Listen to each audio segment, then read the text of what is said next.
Seperti yang sudah kita ketahui bersama, Pertamax naik 9.000 menjadi 12.500 atau di beberapa tempat 13.000. Dan hari-hari ini terdengar Pertalite akan naik, solar akan naik, kemudian TDL akan naik, dan sudah dikonfirmasi oleh Menteri Keuangan akan naik clear, walaupun dengan 3.000 volt ampere. Tapi menurut Pak Ahmad Daryoko, pengamat kelistrikan, bahwa ini berpeluang 1.300 volt ampere pun akan naik, 450 volt ampere pun akan naik. Dolim tidak? Dolim. Dolim.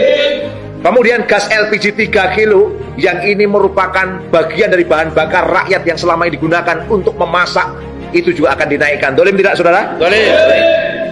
Saya menyampaikan, rakyat hari ini sudah terbebani. Dampak COVID-19 belum selesai. PPN 11% sudah terjadi. Pertamax naik sudah terjadi. Migor langka naik sudah terjadi. Hal ini memicu harga-harga pokok juga naik di mana-mana. BPJS juga menjadi syarat wajib pelayanan publik. Juli tahun depan, tahun ini, itu adalah ajaran baru buat anak-anak kita. Tentu ini akan membebani. Di dalam kondisi ini ternyata pemerintah negeri ini akan menaikkan solar, Pertalite, gas melon, dan juga TDL. Luar biasa ini, saudara-saudara sekalian.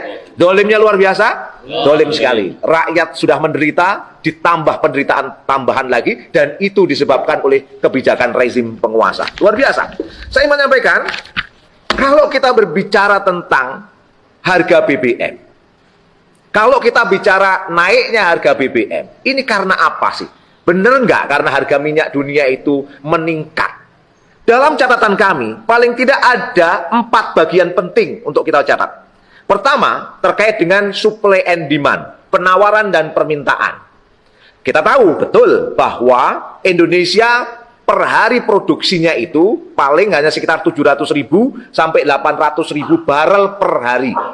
Sementara kebutuhannya memang di atas 1 juta barel per hari. Berarti ada gap di situ, ada kekurangan. Nah, kekurangan selama ini itu diambil dari impor. Ya, diambil dari impor. Impor minyak mentah maupun impor BBM. Jumlahnya sekitar 30% sampai 40%. Ya, up and down, ada naik, ada turunnya. Kalau 30%, 40% ini dihargai dengan minyak internasional, harga minyak dunia masuk akal. Karena memang impor minyak mentah. Tetapi kita juga perlu mencatat bahwa ternyata setiap kenaikan 1 barel minyak mentah dunia, ada pendapatan neto bersih masuk ke dalam APBN kita itu sebesar 400 miliar. Catatan kita ketika Maret kemarin harga minyak dunia itu 113 US dollar per barel, ya, itu ternyata ada pemasukan kurang lebih 20 triliun rupiah. Kemana dana ini, pertanyaannya? Kalau ini dilakukan dengan tidak benar, sungguh sangat dolim tentunya. Catatan yang menarik, ketika dulu harga minyak dunia tahun 2020, Maret April itu turun, kenapa harga BBM tidak ikut turun? Ini yang cukup aneh. Dalam catatan ada seorang pengamat perminyakan yang menyampaikan data yang menarik ini. Apa data yang menarik? Ketika harga minyak dunia itu turun di bulan Maret dan April tahun 2020 yang lalu, itu ternyata ada pemasukan sekitar 170 triliun. Beliau mempertanyakan kemana dana 170 triliun ini. Ditanyakan oleh pengamat perminyakan. Namanya nggak usah saya sebut. Silakan searching di internet akan ketemu. Nah, ini sebuah pertanyaan, kemana dana-dana tambahan yang diperoleh dari kenaikan harga minyak dunia maupun turunnya minyak dunia? Itu pertanyaan menggelitik yang harus kita tanyakan. Oke, impor. Oke, dari situ.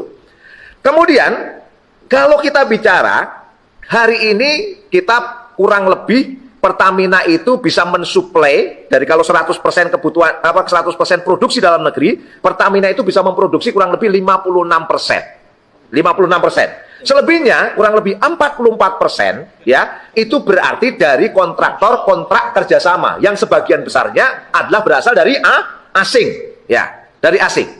Anehnya ternyata harga Pertamina maupun harga kontraktor kontrak kerjasama dihitung juga dengan harga minyak internasional. Padahal harga produksinya itu hanya sekitar 19,71 US dollar per barel.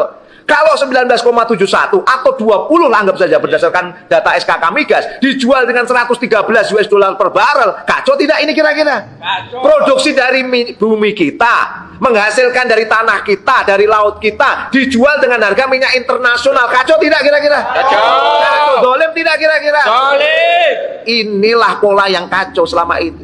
Apa yang kita sebut liberalisasi sektor hulu. 44% dikuasai oleh asing, diminta dibeli harga dengan minyak dunia. Ditambah lagi, ternyata di hilirnya harga minyak dan BBM itu juga dihargai dengan harga minyak internasional. Itu persoalan menggelitik dari supply and demand kita.